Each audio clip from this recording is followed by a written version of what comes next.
అపోహ ఉంటుంది. ఇన్హేలర్ వాడితే అమ్మో మనకి అలవాటు అయిపోద్దేమో, దానివల్ల మనకి ప్రాబ్లం వస్తుందేమో, ఇన్హేలర్స్ వాడితే మళ్ళీ తర్వాత దానివల్ల ఏమైనా సైడ్ ఎఫెక్ట్స్ వస్తాయేమో, స్టిరాయిడ్స్ ఇస్తున్నారు కదా అది ఒంటికి మంచిది కాదేమో అని చాలామంది అనుకుంటూ ఉంటారు. కానీ ఈ అపోహలన్నీ ఇవాళ నుంచి తీసేయండి.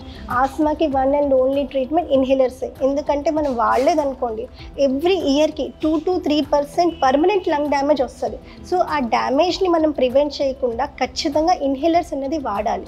సో ఇన్హేలర్స్లో మళ్ళీ 2 రకాలు, రిలీవర్స్, కంట్రోలర్స్. రిలీవర్స్ ఏంటంటే ఏదైతే లంగ్ అంటే ఆ వాయునాళాలు ఏదైతే సన్నమయ్యో అది వెంటనే పెద్ద చేస్తుంది, అది రిలీవర్స్. ప్రివెంటర్స్ ఆర్ కంట్రోలర్స్ ఏంటంటే దీంట్లో ఉన్న ఏదైతే వాటర్ ఉందో అంటే ఏదైతే వాప్ ఉందో దాన్ని ప్రివెంట్ చేస్తుంది, అది ప్రివెంటర్స్.